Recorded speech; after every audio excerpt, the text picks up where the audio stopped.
Hey everybody, today is Monday, July 31st, 2023. Coming up on the show today, from Barbie, editor Nick Huey. It was crazy. It wasn't on the script. It wasn't on the call sheet or anything. So that's another insane thing to realize. Greta was able to just do that out of nowhere. She knew she wanted it and she was going to get it, and she did it. And so we were all just like, what the hell is this? VFX editor Matt Garner. I mean, it was the biggest crew I've ever worked on, and also probably the best crew I'll ever work with. Everyone was working nonstop. You didn't walk by an office and someone was surfing or just chilling. And apprentice editor Maya Rivera. I didn't know that I was going to have so much creative input. Nick would have us try so much stuff, test things out. And a lot of what me and all the assistant editors have done is like in the film and works.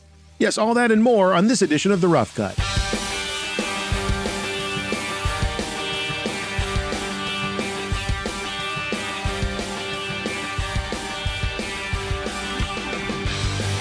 Well, hello once again, post-production fans. It's that time again. Time to meet some really cool people in the world of big-time movie and TV editing. Doesn't get much bigger than the movie we're talking about today.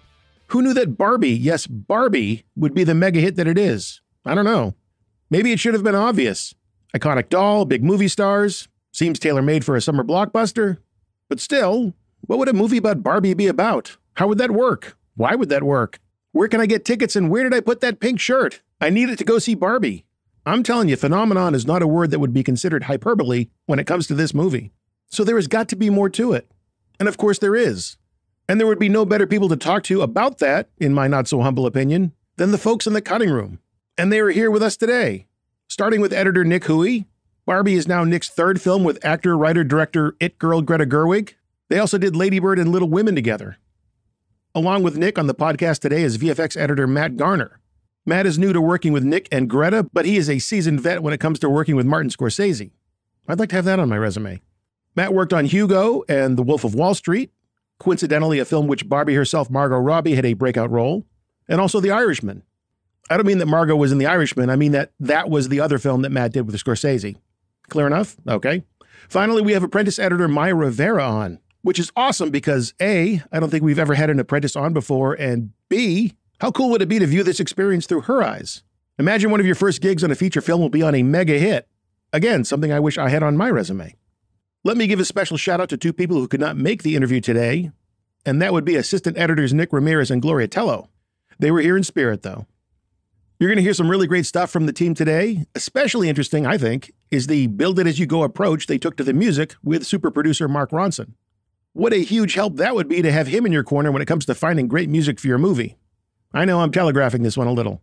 You know where I'm going with this. There's no outsmarting you. Not by me, anyway. Now, you may not be so lucky to have Mark Ronson in charge of the music for your movie.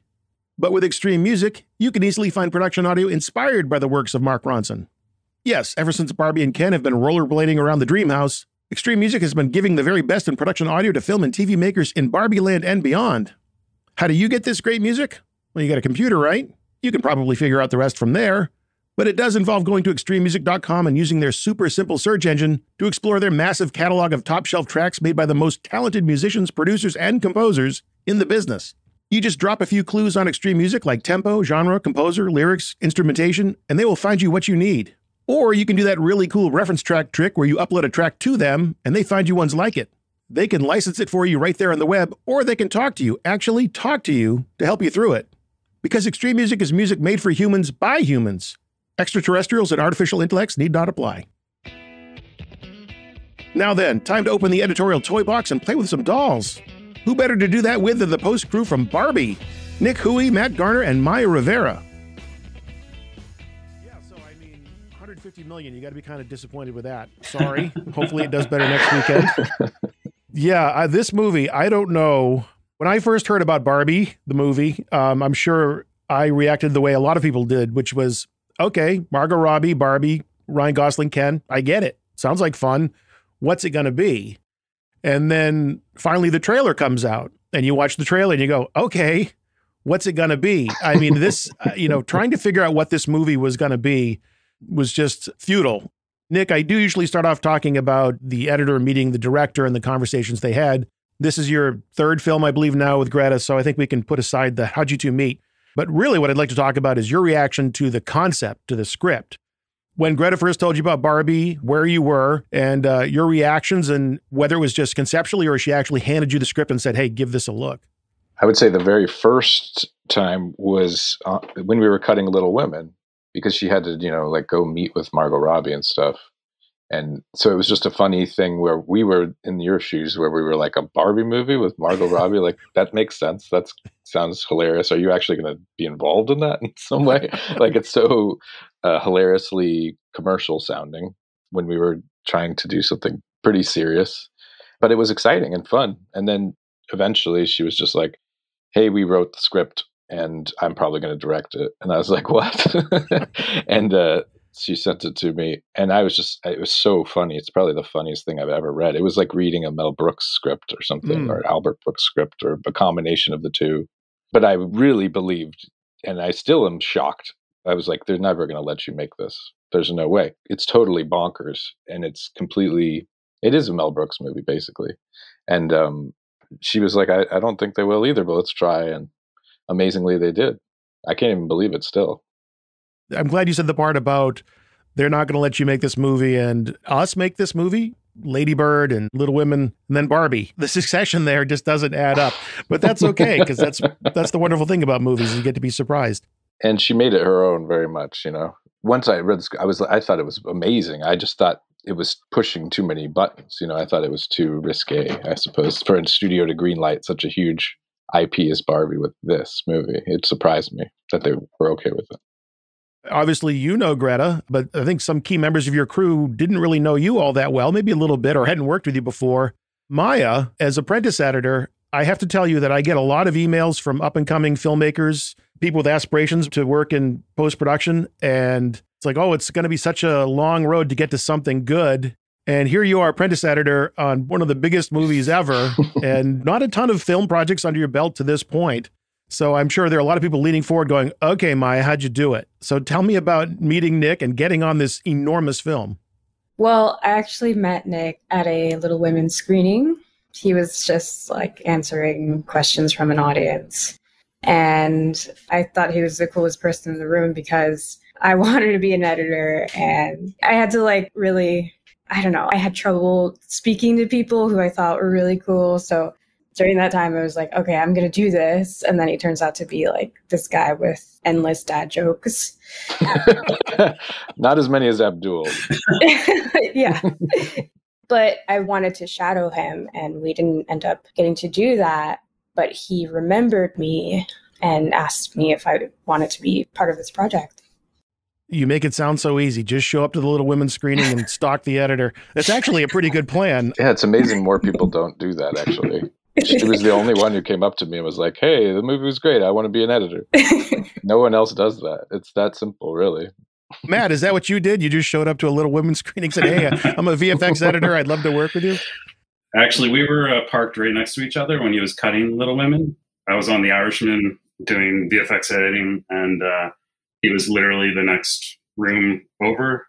I think we probably met each other before that and passed each other a handful of times just in all the years we've been in these post halls. And, we didn't even communicate too much in that time because everyone's just busy rushing into their room and doing their work. But I had worked with Nick Ramirez, who was also on the team, and I'd worked with Nick Hui many times before.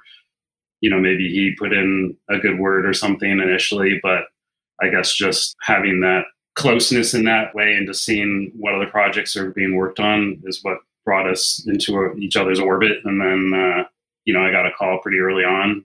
I think it was like March or April of last year, asking if I'd be interested and available. And of course I was. So I was just waiting for other things to fall into place. And luckily it worked out. Well, again, I think people out there listening are going, they make it sound so easy.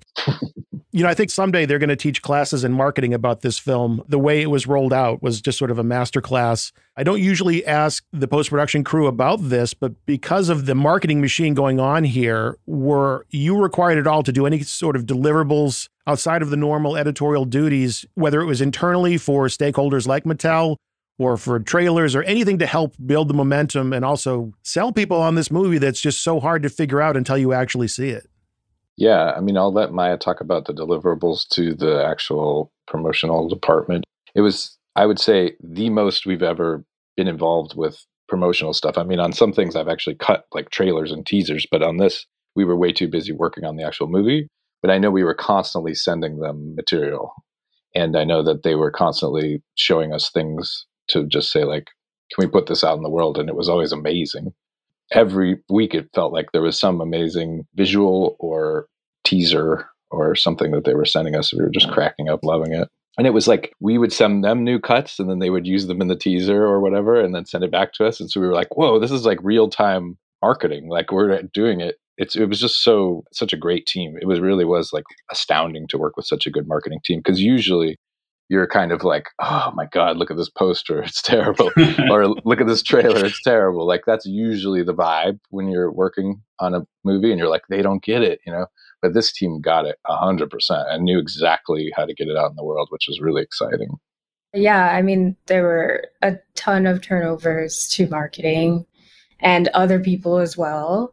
And I know like we had to sort of mock some stuff up and show people maybe in the studio before, just so they have eyes on it. That was like a constant thing. Yeah, and obviously there was all these musicians that were getting involved writing songs, so we were constantly showing pieces to them.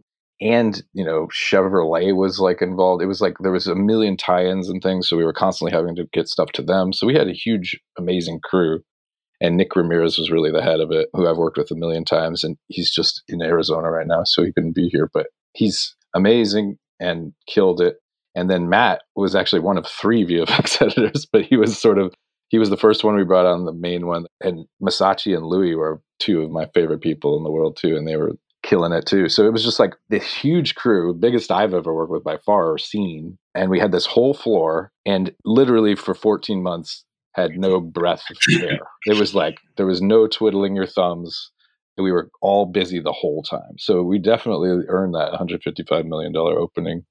Not that I ever thought it would be even close to that, but hell yes, like we all earned it. So high five to you guys. Yeah, no, it was the biggest crew I've ever worked on, and also probably the best crew I'll ever work with. Everyone was really on their best game ever, and I completely agree. And as far as everyone working nonstop, like you didn't walk by an office and someone was surfing or just chilling. And I think part of that was like everyone was so enjoying the material as well, though. I mean, there was something refreshing and new about everything that was coming in as it was being shot, as being edited.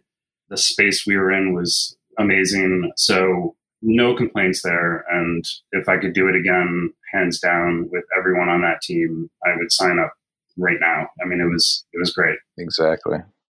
Well, I can see why there'd be a big team and why there'd be 3 VFX editors, I think, because the look of Barbie Land, I don't think it's that straightforward. I think it is a mix of things, of miniatures and practical sets and blue screen and who knows what else. But even though this isn't squarely down the middle for post-production, tell me a little bit about developing the look of Barbie Land and how that may have affected you in editorial.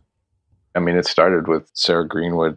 All of the production design was unbelievable. I mean, she built the entire Weird Barbie house and a miniature of it, and built the entire cul-de-sac with Skipper's tree house and everything. So you could move through the space completely without any blue screen, which is unbelievable in a 360 degrees. And the way Rodrigo shot it with the, like, I don't remember how many suns he had hanging, so that it just felt like you're in Barbie Land. It was beautiful. It was like the most amazing set ever. And then just on top of that, we had her designing things with Glenn, our amazing VFX supervisor, that we would put into certain backgrounds, but most of them were hand painted and then comped in, so it has this very tactile feel throughout. And I would say it was just a slow evolution where we had a lot of those sort of 50s pink Barbie dream houses. And then we started to put in like different, like little 80s, more A-frame style houses and stuff. And that was like a really fun evolution that we did with Noah and Greta, kind of being like, well, what about this weird little motorcycle from the 80s? Like, let's put that in. And so it was one of the funnest, where you were just cracking up every time you're in a VFX review, which is very rare. Right. You're like, look at this insane merman with an earring. You're just like, this is what we're doing for our job. It was a dream come true. I mean, it was just like playing. It was so fun. Well, Matt, compare Barbie to The Irishman in terms of the VFX editor. I'd love to know how those two compare. Yeah, completely different. I mean, on Irishman, real quick, I think that was just about developing a new technology at the time, like the de-aging done in that had been done before, and it was using a new technology ILM created, and I think it was frustrating for Marty just because he had to wait 3 months or so to see what a de-aged De Niro would look like and then give notes, and then you'd have to wait another maybe 2 months to see the revision on that. You know, I heard Indiana, like when they were shooting it, they were literally getting dailies back and seeing what Harrison was looking like as a young Harrison. So that's come a long way in just a couple of years. On this, as Nick was saying, a lot more creative and all the sort of bubblegum pink. I'd never seen that much pink in my life, but having two girls at home, you know, made it that much of more of a joy because I was sort of seeing it through their eyes, even though they're a little bit young for the movie. One's 8 and she's dying to still see it. I think we're going to go this coming weekend. But as Nick was saying, just having all of Mattel and Barbie to dip into and work with. Also, a lot of the backgrounds, you wouldn't know what was blue screen or not, because sometimes it was just a little corner. And I think having so much of it shot on stage helped a lot. There was probably about 1,500 shots. I mean, it was similar to Irishman. Irishman, I don't know, maybe had a bit more. So the tricky thing about this is that we needed to get a version of the movie prepped sort of for a director's cut. And we had to basically turn over everything once early on just to do a post-viz version so that the executives and other people involved could see it without blue screen in it. And then we had to redo all the work again. So it was like basically turning over 1,500 shots and all the materials. And then we get a temp version in. Some of the temps we did in-house, some we couldn't. And then we had to redo all of that again as the cut was being fine-tuned. So tracking and managing that with all the various vendors we had, it was quite an undertaking, the most I've ever had to deal with. And that's why we had multiple people on our team and everyone had a key thing they were doing, and at the end of the day we made it, but you know, there were still some shots flying in at the last minute for sure, as always. That, and we were constantly changing the cut drastically every day. It would be really drastic changes in and out and back and forth constantly, so they were always on their toes. It was really the most amazing team I've ever seen, that they were able to handle that, and it was just a sight to behold. When you say drastic changes, what were the kind of things that necessitated drastic changes almost daily? I mean, we were just trying a ton of stuff. There was just days where, you know, in every reel, we had like a bunch of big ideas that we were trying. And we would just delegate, like literally there would be like 20 things that were pretty significant that we wanted to try before the next screening, which was in 2 days or something. And so we would delegate to everyone. And so the whole team would just stop what they're doing and like try all these crazy ideas. And a lot of them involved temp visual effects and crazy sound and crazy music, because it is such a crazy movie. Like we would have the post PA Abdul, who's amazing, finding horse images while designing a temp spaceship while searching for music. The apprentice was also doing that. It was Maya, and the other assistant editor, Gloria, and then Nick Ramirez, if he wasn't already being pulled in 12 different directions, was also searching for music, like while he was on a phone call with some other person. It was just unbelievably full tilt creativity every day. I know after like some big milestone, you would come in with your giant manila pad or whatever. Yeah, I blew through those, yeah. Like 100 notes, and yes. Gloria would be on her laptop typing them away, and then we would all knock them out. Yeah, all the notes. Mm-hmm. There was just so much to do after every screening. Yeah. I know there was a lot of blue hole filling that me and Gloria had to do, especially before a screening, just so that people got the idea. Yeah, that was fun. And just trying like crazy, like what were some of the songs that you tried in the transportation montage? I feel like we tried a million things. I remember trying a lot of like old 70s songs, Diana Ross. That worked pretty well. That was really good. Everybody really liked that one. We have like a million iterations of this movie that are fantastic in totally different ways. I could see this that. Is just the one we ended up with, you know? My, you said old 70s songs. That stings a little bit.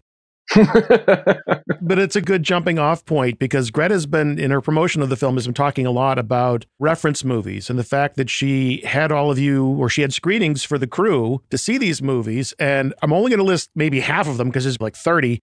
And Maya, I don't think you were born for most of them. So, but like she has cited Wizard of Oz, Singing in the Rain, Heaven Can Wait, Saturday Night Fever, Close Encounters, Women on the Verge of a Nervous Breakdown, love that, Red Shoes, Oklahoma, Wings of Desire, Rear Window, Philadelphia Story, and best of all, The Godfather, which actually makes its way into the movie. Tell me about those screenings, and was she so specific in each of them to say, okay, for this film, what I want you to concentrate on, or the vibe I'm trying to convey to you is this? All of those were done at a movie theater in London while they were shooting. So it was like every Sunday they would go do that. Our whole crew was in New York, but I mean, we watched them all. And those are all things that we talked about early on. But yeah, I mean, I think it's important to see those references because you also realize how bold some of those movies are and they just go for it. And you can't be afraid to do that. It's like, I very often am watching an older movie like that, especially like even Greta and I would often just sit and watch like a scene of The Godfather and be like, look at, they're not cutting at all.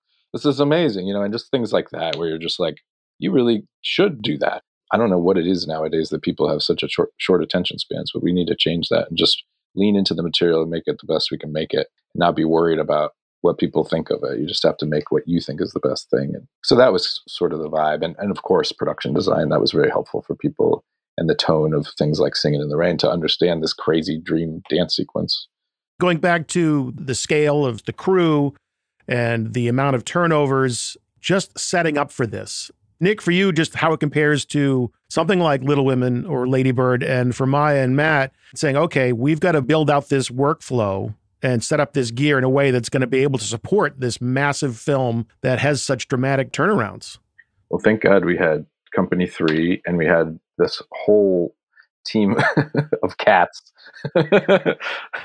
This cat is one of the best IT cats I've ever seen. That would not be the first cat to walk into the frame on one of these interviews, and it won't be the last. Well, I mean, we had this whole, you can probably speak better to this, Matt, but we had a whole technical crew of Warner Brothers people that came and like set up our own network and were very helpful. And then Company 3 is fantastic and supported us beautifully. And so just like technically and like the number of rooms and the amount of space we needed on the Nexus and all that, we were fully supported. Luckily, it was a huge movie. And we had a beautiful floor that was all ours with a screening room in the middle, so we could do VFX reviews in it, screenings in it. It was amazing in the middle of Manhattan. So it was very convenient for everyone working on it. So all of that, we were just beautifully supported. And then the actual VFX workflow was constantly evolving because it had to change for each of the stages of what we were doing. And so Matt and Nick Ramirez could speak to that way more specifically. I would say all the time, Ramirez was like, let's all huddle and talk about this new workflow that we have to do because we have to get this organized, and he was really good about doing that along with Matt. It was amazing. Yeah, it was the first show so we cut in 4K, and then also, just having all of the systems. I mean, there were, 12 or so systems, it seemed like. And everyone basically had their own space, their own room with their system. A couple times we had to double up.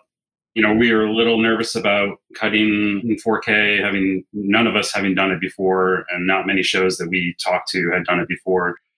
Company 3 seemed to be fairly positive it would work well. And then, we were on the sort of newer Cheese Grater Max and a fairly new operating system for Avid and Max, all of which we hadn't really experienced before. But I have to say it was running really smoothly. I mean, we had only a few minor hiccups here or there. As far as the VFX tracking and workflow, yes, that was constantly evolving with the amount of elements and tracks. Luckily, Nick was open to pretty much anything we would throw his way as far as what would help us out.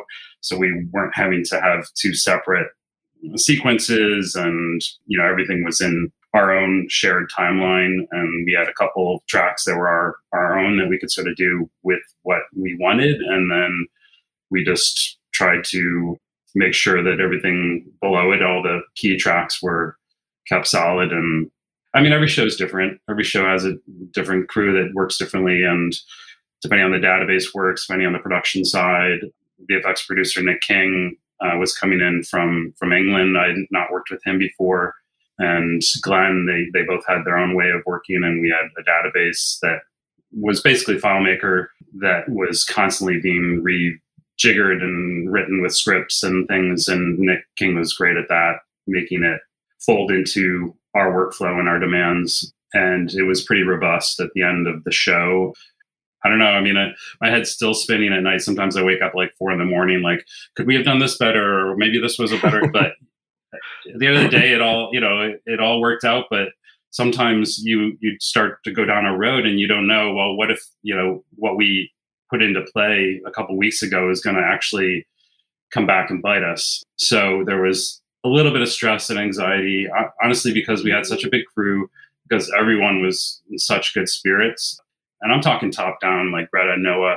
Like, if you don't have that at the top, and luckily producers, when they were around, were amazing too. So there was no mean person. There was no different agenda going on. And I think having that in the background just helped everyone's spirits and want to do the best for the movie and for the team. So yeah, it was fantastic. Well, Matt, I think it's safe for you to exhale now. The movie turned out okay. Try not to lose any more sleep over this. It's all good. Maya, I don't want to lose sight of the fact that you're just really getting going in your career. And this movie is, I hope your next one is even bigger. I'll just say that. I'm sure you realize that they don't all turn out like this. That said, I would like to know, just from your perspective, what surprised you the most in taking on this role as apprentice editor for Barbie? Do you look at it like, wow, I didn't realize that would be part of my duties, that I would get to do something so impactful in this role as apprentice? Yeah, I mean, a lot of my duties were the same as an assistant editor's, so I really got a lot of experience there. And also, I didn't know that I was going to have so much creative input. It's amazing. Yeah. Nick would have us try so much stuff, test things out.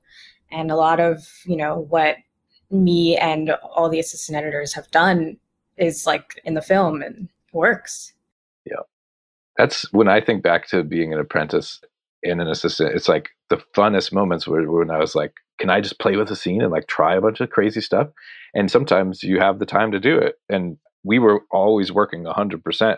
But part of that was because I was like, if you guys have ideas, you have to try them. Like, there's no getting around it. Like, that's the whole fun of this job, is like trying crazy ideas. And it might be terrible, and you'll do 6 things and one of them will be great, And she did this hilarious idea of having, like, when Kate McKinnon is looking down at Barbie after Barbie's like given up on the ground, she's like, hey, how's it going, Barbie, or whatever. And then we flash to like a weird Barbie with its makeup all over its face, or whatever, the crayon all over its face, and this like horror music sting. It's such a weird idea, but it was so great. And it ended up in the movie, There's so many like cool things like that like a team can come up with. And of course, when you're working with a director who's as creative as Greta and a writer who's as creative as Noah, you're always coming up with all these amazing ideas. And it's just hard to get them all on paper, so to speak, like in the cut, so to speak, and try them out in a way that is cohesive. So having a big team of people who are also super creative and excited, it's like totally necessary. That's why we have such a crazy, bonkers movie that actually works. It seems to be working. I'm glad it seems to be paying off. The world is excited for it too, as excited as we were every day in the cutting room, messing around with it. That one scene, there's a beach scene where it's like, hi, Barbie. We must have seen like 50 iterations of that At scene. least. There's more than 50 iterations of that scene. And some of them are completely abstract works of art, in my opinion, that were worked on by multiple people with multiple different ideas, like literally things that could be in like the Tate Modern, like bizarre, or they could be in like a 70s avant-garde screening. We really went there. We went there with everything. And so that's why some of it survived and some of it didn't, but it was all kind of amazing. I do wish we could screen alt versions of it for people. You might get your chance. Maybe one day. Warner Brothers would love to do multiple cuts of this, I'm sure. Yeah. Speaking of stakeholders, you have a lot of very interested parties weighing in. When you're working well, I mean, I don't know what it was like working on Lady Bird, but probably a more intimate environment where it's really you and Greta. But here you've got a giant corporation like Mattel. You've got Warner Brothers. You've got Margot Robbie and her production company. You have a lot of people that have skin in the game and want to have a say about how the movie is made. Tell me a little bit about that element, how it changed your process, if at all, or even the pressure. Yeah, no, amazingly, I think that's what's so great about Greta as a director too, is that she's able to just let us have our room and our little space to just go crazy and do crazy stuff. And it's literally exactly the same to me as Lady Bird and Little Women in that way. It's like I'm at my desk, Greta's on the couch, there's probably a baby somewhere in the room, and we're just doing the movie. And that didn't change at all. And notes will come in, but they're coming through Greta, and she's filtering it, and she's, digesting them. And when we have screenings, we're all looking at all the comments. We're all, looking at everything from every producer and everything too. But there's no pressure like, hey, you need to do this, even if Greta says she doesn't want to or something like that. Like none of that is a thing. Greta is the auteur filmmaker. She's the one who we go through. And of course, we're constantly saying, well, I'd rather do this. I'd rather do this. And let's try it and see whose idea is right in every moment. And that's what you have to do. It's not like just because I want it, that's what's right. It's like we always are screening it for people and talking. And eventually we come to what we think is the right decision, no matter if it's an amalgamation of someone's choice or whose choice it was. And sometimes you forget whose choice it was. Maybe Margot suggested something 6 months ago and now we're putting it back in and it's actually great now in this certain context. And speaking to that, like Margot is like an amazing producer. She was one of the best producers I've ever worked with. And she would come in and just have brilliant ideas and she was the coolest. So that was like really refreshing that she was not only saving the movie as this brilliant actor, but then would come in and have all these great ideas as a producer too. And sitting there with Margot Robbie and Greta Gerwig and Noah Baumbach and just like trying to make the best movie you can make is like a dream. And luckily I've been doing it for a while now. But yes, on Lady Bird, it was like me and Ramirez, that's it, And on Little Women, it was a VFX editor and an apprentice and second assistant. And that felt huge. We had like this whole townhouse that we were in. And then on this one, it was just on a whole nother level where it was everywhere you looked, there was another person working on the movie. I didn't even know all of their names at first. It was crazy. But yeah, her work ethic. I mean, I've never seen anything like it. Greta's, just being able to, she'd be out for like a week and have a baby and come back in. And it was just like amazing to see. There was no stopping, like post just kept going and our pace was strong and it was very admirable. I'd never seen anything like that before. Yeah, great mom and a great director. And now we've done 2 movies with a baby, so. I'm glad you cleared up whose baby, because the way you said it the first time, I was a little worried some sort of random baby just wandered through the country. Just random babies. This baby's just showing up. There's always dogs running around too. Everyone brings their dog to work and stuff. It's a very lively atmosphere. I bet. Well, I asked about the stakeholders because Greta had been talking about a really fantastic scene that takes place when Barbie is sitting down with an old woman at a bus stop. I think it's on a bench anyway. Barbie looks at this old woman and just says, "You're beautiful." And I guess Greta was encouraged to remove that scene because if you look at it from a plot standpoint, mechanically doesn't move the story forward, but thematically and emotionally, very important scene. Yeah, I mean, that's always been one of our favorite scenes. That's actually the legendary costume designer, Ann Roth, also. We were never going to cut it. I think that story has been blown out of proportion a little bit. I would say every scene in this movie, at some point, somebody, because we all were vetting it very hard, every scene we said, do we need it? Maybe we lose it. And that was one of them also. But I would say pretty much every scene was on the chopping block. We were very hard on the material. And some of them did fall on the floor. But that one never had a chance of it, in my opinion. And I never saw any pressure to actually lose it. It was more just an idea. Like, what if we lost it? Let's try it.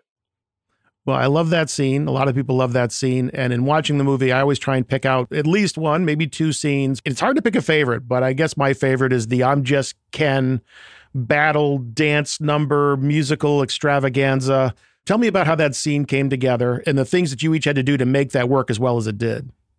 Well, I think one thing that's really important to note about that sequence is that it wasn't even on the script. Like, they just went and shot that one day, and like no one knew it was happening.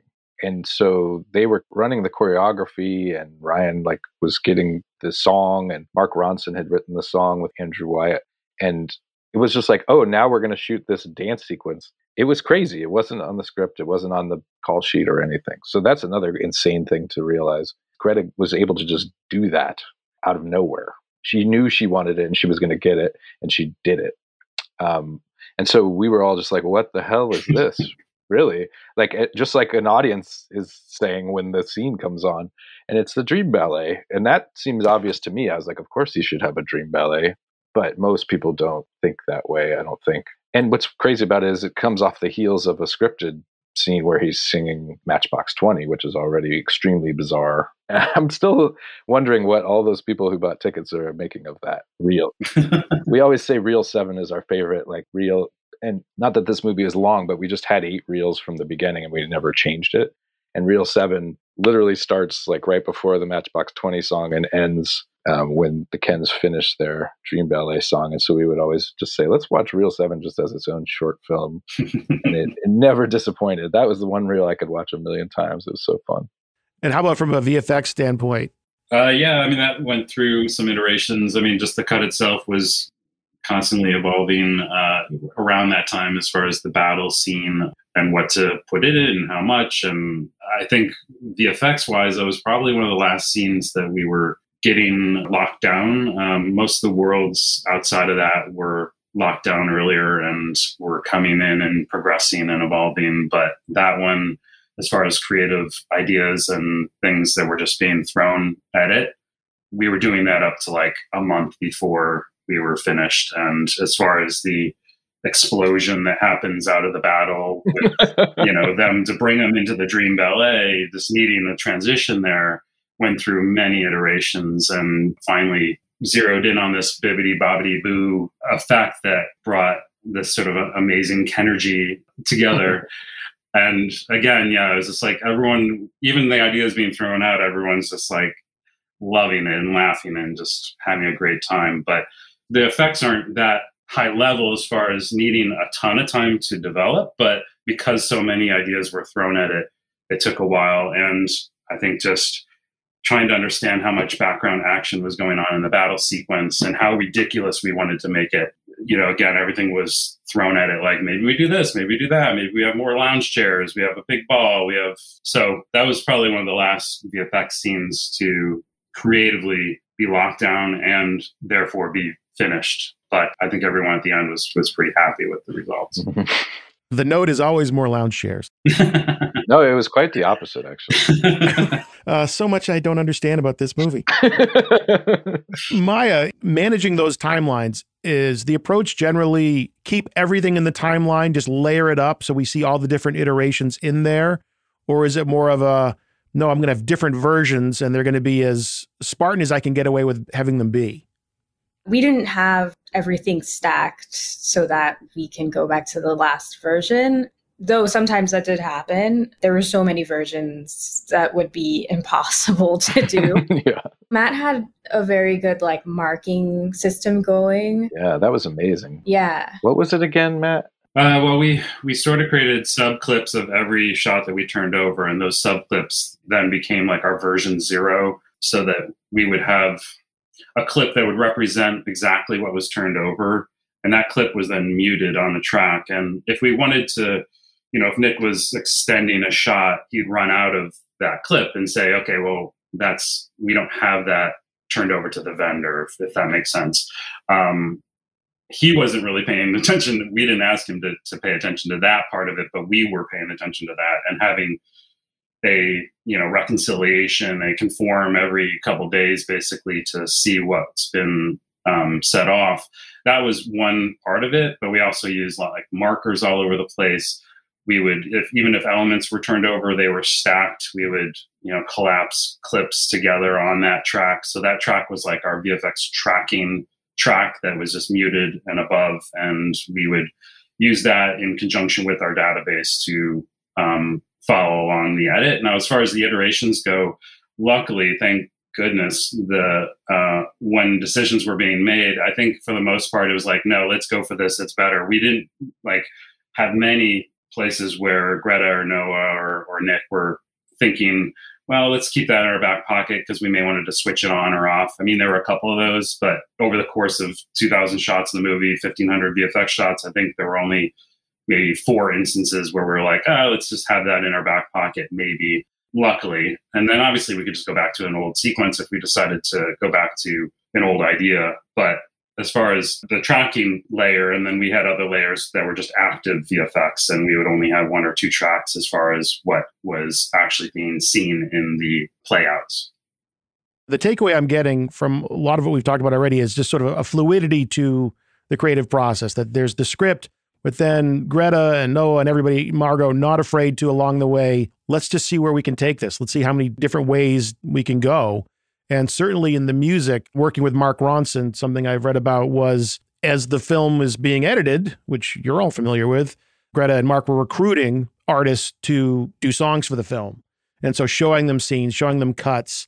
So just that evolving needle drop process and the evolving music process, how does that affect you in editorial with your ability to get the scenes done or to do the deliverables to aid in the recruitment process? It was unbelievably time consuming. Like I said, it's not like the movie was like put together, the director's cut, and we're pretty close to lock. It was nothing like that. Like we were constantly drastically changing the cut. So I would say what saved us is like just doing really great temp music, really getting the vibe of it and finding that vibe and being really hard on it. Not being like, oh, this song will do for now. It's not right, but it'll do for now. It was like, let's make this entire movie sing 100% as far as temp score, temp needle drops, and getting it as close to possible as the actual tone.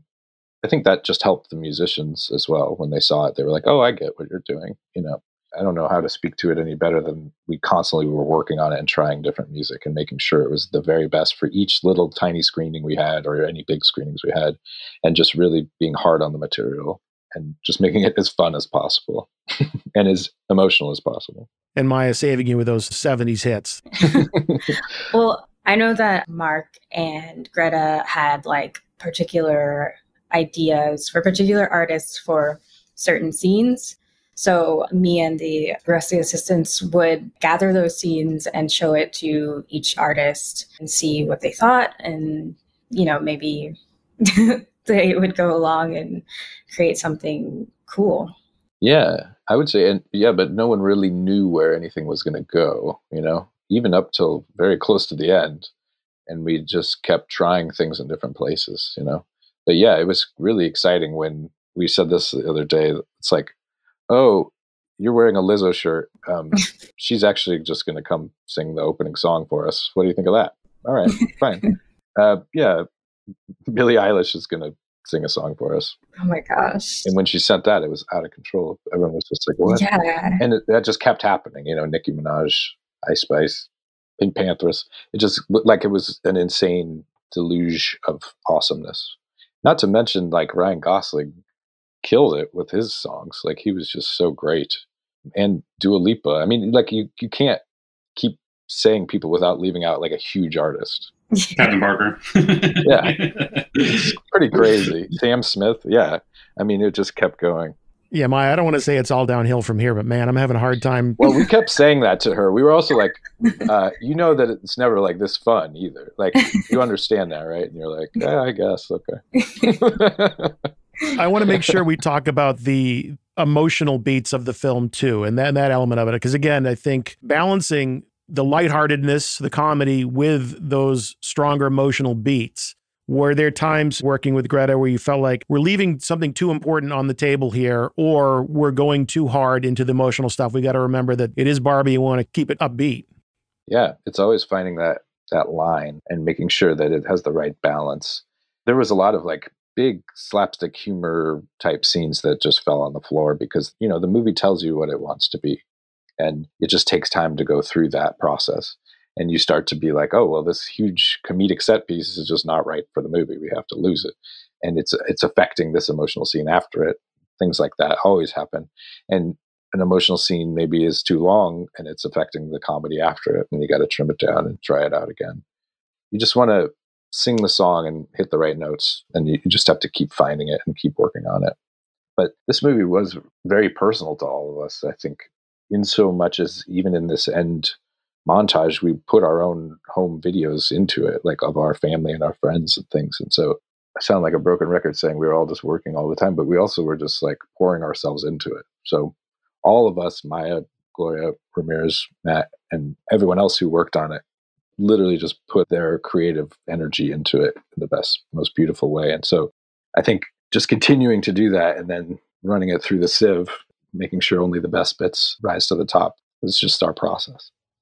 Well, I'm glad you brought up the home movies, the personal footage that became part of the film. I said there were 2 scenes, at least, that I wanted to talk about. That was the other one. Was that scripted? Because you've already said that some things weren't scripted, and also the process of getting all that footage together and finding a way to make it work. This is what's funny. So when I say that the entire Dream Ballet sequence wasn't scripted, I think it was one line. It said, "The beach battle ends and a dream ballet ensues. Then they go to the cul-de-sac." It's like a one line or something. And so everyone was like, what is this dream ballet? And no one knew until we saw the dailies, basically, what it was exactly. So it was a similar thing with the end montage. The script was hilarious throughout. It had like pictures of mermen and stuff in the script. And at some point, I think it just said, like a Terrence Malick-esque sequence occurs. That's it. And we never shot anything for it. We never did anything. So it was just, we just tried a bunch of stuff.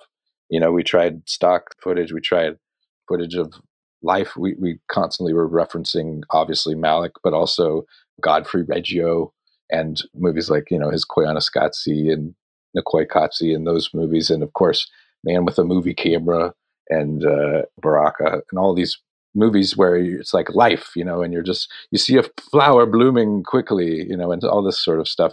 And we were just like, never did that ever quite worked. And so we started using old Super 8 footage and our own footage. And so it was a constant evolution. While we were working on this huge Warner Brothers movie, we were also literally making thousands of really Brakhage-esque short films, all of us, with all of our own material or whatever we could find. So, I mean, in that sense, it was like a film school where we were all just like putting together little pieces of footage and trying things out. And where we landed was ultimately the right place, where it's just women. It's telling the story of becoming human and becoming a woman. And that was what we needed to tell at that moment. Well, Nick, that might be the most New York filmmaker answer I've ever gotten in an interview. Congratulations. Thanks. I get the New York Filmmaker Award. That should be a thing.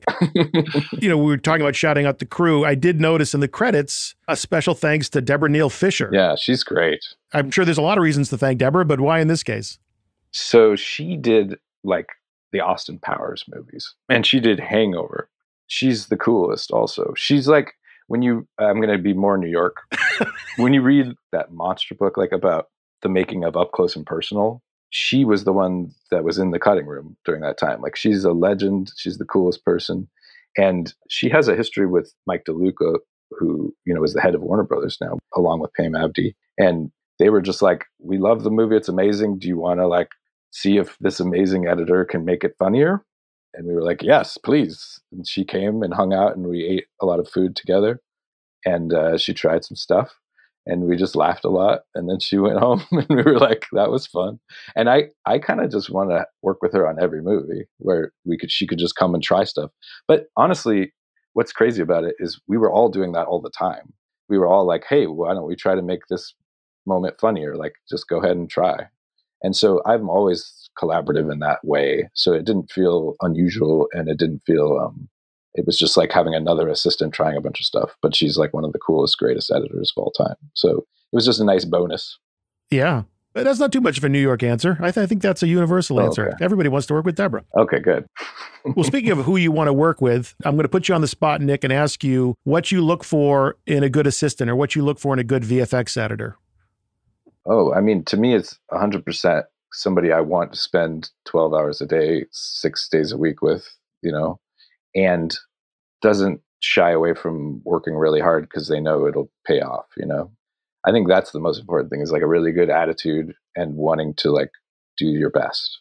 And I think the only flip side of that coin is just making sure that people aren't taken advantage of and working too hard also. And so making sure that they're the kind of people that aren't going to start to be upset with working too much or something, and just actually be able to communicate. Like, I think communication is key. Like, as long as you guys can talk in a way that's not veiled or heated in any way, then you're going to do great. And some people do sort of hold things in instead of just communicating. So I always look for somebody who's comfortable communicating and saying, hey, I really need to leave at 6 because I have, my nephew's soccer practice or whatever I have to go to. And everyone's like, great, do it. There's no problem with that. And we all just work hard when we're there. So that's what I look for, me personally, but everyone's different. Well, on the other side of that, Matt, when you're interviewing for a job, as tempting as it is to just say, well, when I was working with Marty, because really that's probably all you have to say. Putting that aside, what do you try and get across in terms of your own skill set, your own experiences? To you, what are the successful techniques, practices for interviewing for a job? I mean, that's a good question. I think I'm of age or of experience where I just have to show my true colors, be honest, like from the get-go, and know that if it's not going to work out, it's not going to work out, and that's fine. I'd rather protect what's important to me, like my home life and family, and know that I'm going to be able to still maintain a good balance at home. I think I'm a fairly fast worker, but I do obsess and I do get anxiety, and I do put a lot of care into the job, no matter what it is, how small or big. But when it's something like this, and again, with a great crew, and I want to impress, I want to sort of make sure that I'm hitting those marks. That's part of just my own ethic and where I come from. So if I say to Nick, like, I need to work from home a couple of days because we just came off of 2 years from working from home, and we now have this new routine, and I've got 2 young kids at home, but I'm still going to show up. I will be there. I will do what I need to do, even if it's at midnight at home, or wake up early and cover those hours and just make sure nothing falls through the cracks. I'll say that pretty early on. I giggle a little bit because I remember telling him, because coming off of the Marty movies, who doesn't use many temps, like in Avid temps, you have to send it out to a vendor and get a proper temp back from a vendor. I said that because of that, I don't have a huge world of doing a ton of temps, and I won't be able to support you much there. Well, cut to like the end of the movie, I did about 900 temps, and it was a little bit of a learning process for me there too. But again, that just comes with the territory, and I was willing to take that challenge and up for it and excited about it. So I made that clear early on, but he didn't seem to have an issue with that. And at the end of the day, it worked out. Well, Maya, we already know that your approach is to show up to the screenings, be fearless, don't be shy, get out there, express your intentions and say, I want to be here. How can I be a part of this? We'll look at it from the other side. After having gone through this experience, what are the big takeaways for you? What did you learn from working on this project? Oh, wow. I mean, I've learned so much. I've learned so much skill. But one thing that stands out to the work environment for me is, for the crew, there's such a recognition of your personhood and your humanity. So if I wanted to go to Jamaica, I could go, which I did. I went for a week and then I came back and kept working. It was no problem for them at all. My personal life was taken into consideration. So I think that's something I would be looking forward to seeing in other work environments. I mean, in the past, I won't name names, but I couldn't really go see my mom for a weekend, which was crazy. But now in this crew, it's I can actually have a life. Yeah. I know it's only just been one opening weekend, but have you seen the film yet with a paying audience, and anything about their reactions that surprised you? We haven't. I mean, it was hard to get tickets, honestly, and I have seen it with audiences so many times. So I've heard things from millions of people texting me like, "Oh, I saw it with an audience and they loved it." And people were putting out rubber chickens to save seats and weird stuff like that. I think it's playing better than anyone could have ever anticipated. Even though we had test screenings that were really high scoring and great, you still never really know. It's a way above and beyond anyone could ever have imagined. Yeah. You really surprised people in a great way. You surprised me. Oh, thank you so much. Thank you, Matt. Thank you. Congratulations, Maya. What an awesome start for you. Yes. Again, I don't mean to depress you, but it's all downhill from here. It's all downhill from here. No, it's not downhill. You never know what amazing project is around the corner. Besides, you can learn something from all of them anyway, no matter how big or small they are. So good luck, Maya. Someday, aspiring editors will be stalking you at your screenings. A big, bright pink thank you to Nick, Matt, and Maya for talking with us today. It sounds like they had a great time working on this film, and you can see that up there on the screen. What do you see when you're looking at your screen? Is it the Media Composer user interface? If not, let me help you make that happen. And if it is, are you up on all the latest features and functionality possible with Avid? Well, the best way to solve both problems is to click that magic link in the podcast show notes so you can check out all that Media Composer has to offer you. So, my friends, I want you to keep an eye out, or in this case, an ear, for an early edition of next week's podcast. I guess technically that would make it this week's podcast. Anyway, check back here again Friday or Saturday for another big movie. This one's a real bomb, but I think you'll like it anyway. As always, it's been a treat hanging out with you, talking about editing and all that stuff. Let's do it again. Until the next one, this is Matt Fury thanking you for joining me right here on The Rough Cut.